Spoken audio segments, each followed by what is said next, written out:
I want you to deeply consider and remember these appeals when you read the phrase, meet in my house, as a purpose for the tithe. The first appeal, God appeals to our sense of empathy. He directs our focus to this basic human need. Hey, he's got to eat. Forget everything else. Shouldn't he have food like you have food? It's a household to a household appeal. God speaks his purpose for the tithe in terms of something we all understand immediately. We can be empathetic. We know this isn't trivial. And we start to understand that those in service in the house of God, oh yeah, these are human beings. They have to eat. Oh, and what about their families? Oh, their families have to eat as well. So God appeals to our sense of empathy because we all understand what nourishment is and what a body requires for nourishment. Also important in this first appeal is the recognition that meat in my house is not to be confused with any other house. The tithes go to the house of God. Meat in my house.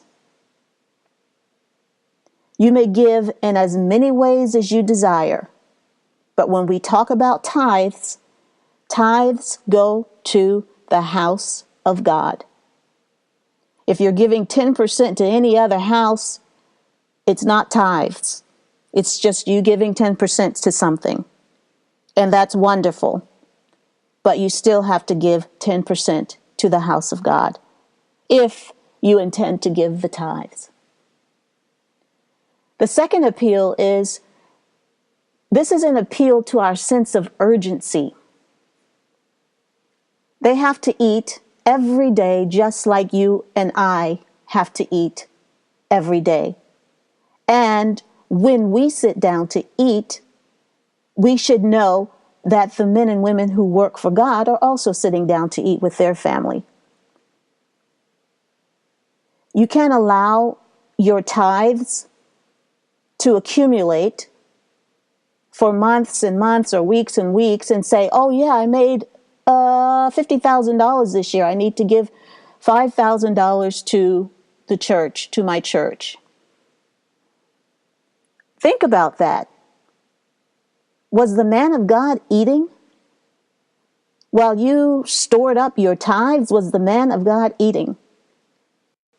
The principle is the first fruits.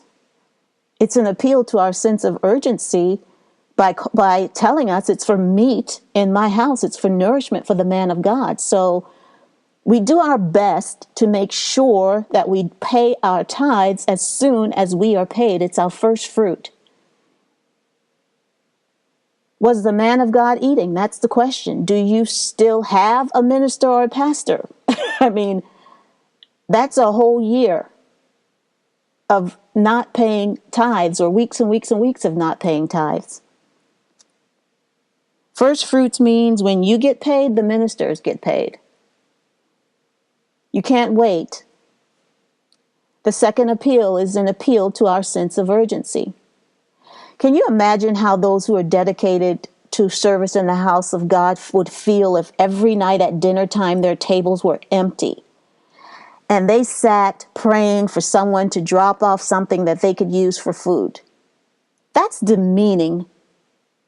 God wanted to make sure that that did not happen. That's why he said first fruits, and not just first fruits, bring me the best of everything for these workers that are going to work the tabernacle and make sure that you all have a place to come and worship and pray.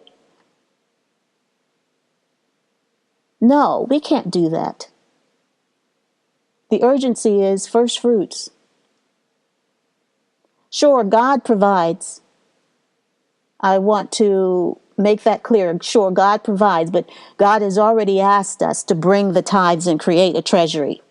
So obviously God is letting us know that he needs our help.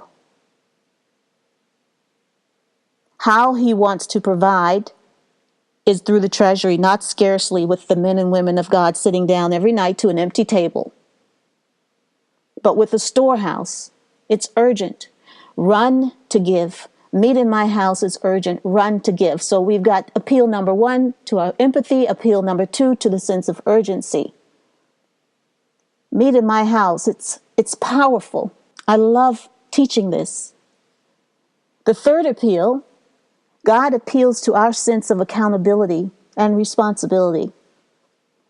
This tithe is individual and personal. This isn't a group commandment. Each of us are required to do our part, not relying on the tithes of others to carry us or worrying about who is giving what. Each person gives according to their harvest. God wants you to take this personally. He gets right down to what we all understand, making sure that our own families have food to eat. Therefore, you can't attach your responsibility of the tithe to someone else. Besides, God says bring all the tithes, not just Brother Johnson's tithe because he's a millionaire and 10% of whatever he will give should take care of everybody in the house of God. That's wonderful. But no, each of us must bring the tithes. We are being charged to look at this responsibility with the same kind of importance and urgency we have when we feed our own families.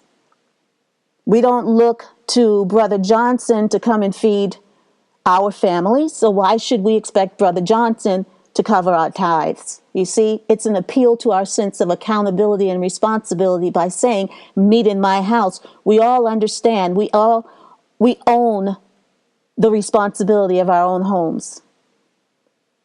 We do that willingly. Each of us have to bring it. Your boss has to pay you. Well, God is asking us to help him provide resources for his workers. They must have wages also. God cares about every aspect of our lives. That's why he says he's going to open the windows of heaven. So he's appealing to our sense of accountability and responsibility. God is asking us to take pride in supporting those who keep his word in the forefront of their minds, his service in the forefront of their minds.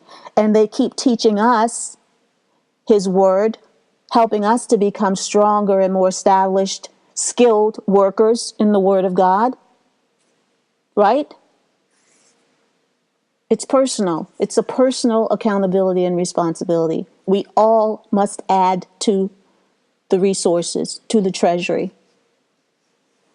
As we mature, our thankfulness will be the antidote, or what I call antidote, for any temptation to quote unquote rob God. Thankfulness reminds us that God provides every harvest we have, so we are thrilled. We run to give the 10%. God provided it, just like Jacob said, wow, if you're going to do all of that, then I am surely going to give you the 10th back. I'm going to give the 10th unto thee, because he knows it's just going back to God. God is the one who gave it to us in the first place. The fourth appeal is an appeal to stewardship of the harvest. The meat in my house is so important in our minds that we watch how we handle our income. We never want to become poor stewards of the harvest, so much so that we are finding excuses to hold the tithes, to not give it. We need to be mindful of living within our means so that we can give without thinking we are causing hardship to ourselves. It's an appeal to stewardship. Just as important as you're making sure that you don't resent the workers in the house of God because they steward and you don't.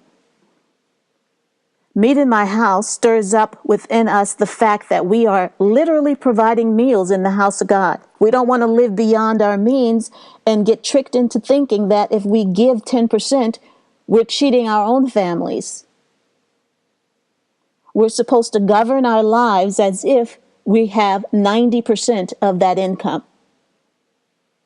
So the charge is steward your resources. Don't live beyond your means, bringing temptation to your heart to hold back the tithes and rob God. It's a reminder to be a good steward so that you eliminate the temptation and you don't try to get away with giving less than 10%.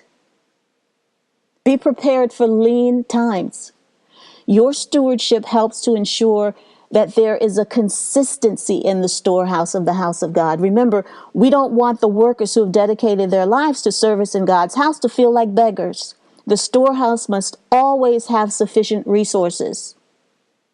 So it's an appeal to us to be good stewards of what we have. The portion of the harvest that is ours, live within that harvest so that we're always thankful and rejoicing to give the 10%. But again, let me clarify, God doesn't ask us to rejoice about it. He just tells us to do it. These are the appeals I'm pointing out to you are the appeals that are obvious in this statement because they help us be thankful. They help us run to do it. They support the commandment that God is giving us, which is bring it. Pray about it later. My men and women have to eat.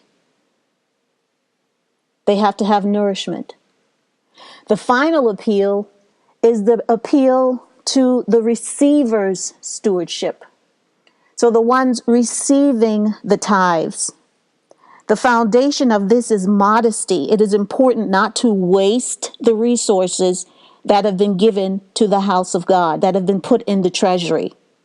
As workers of God who are dependent upon the tithes, consider how these resources are used and live within your means. Be an example of good stewardship so that you don't facilitate resentment.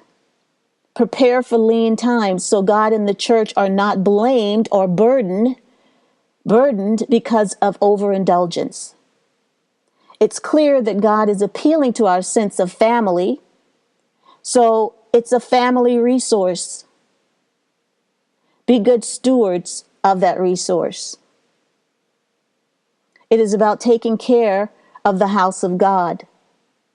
A part of taking care of the house of God is making sure that you enjoy those resources modestly so that the hearts and minds of the people giving the tithes are thankful and not resentful.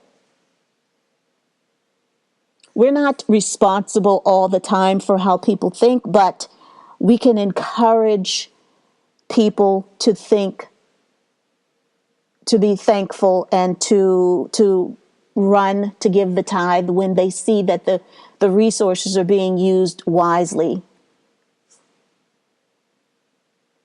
These appeals to our understanding of family support really are there to help us resolve any inner conflict we may have. I say conflict because God commands us to do it. He doesn't wait on us to resolve any personal feelings. But the better we understand God's purpose, the easier it is to be at peace with obeying. These fundamental appeals are there to help us mature and resist the temptation to disobey. So the purpose of the tithe is meat in my house. The meat in the house of God is not for God to eat. That's a ridiculous argument. And it's an excuse to not obey the command. It's for those working in the house of God, the men and women who have dedicated their lives to the service of the house of God. The meat emphasizes that this is about meeting the basic needs of those workers, just like God meets our needs by providing the harvest in the first place. So Malachi 3:10, I'll read Malachi 3:10 again. Bring ye all the tithes into the storehouse, that there may be meat in my house. And prove me now herewith, saith the Lord of hosts, if I will not open you the windows of heaven and pour you out a blessing that there shall not be room enough to receive. So those 5 appeals, God appeals to our sense of empathy. He appeals to our sense of urgency. He appeals to our sense of accountability and responsibility. He appeals to our stewardship as givers. And then he appeals to the stewardship of the receivers. So that's the first half of Malachi 3:10, why we give the tithe. The second part of this teaching, the tithe, we will talk about the windows of heaven, the vow that God makes to us because we obey this commandment. I look forward to speaking with you next week for part 2. Have a blessed week.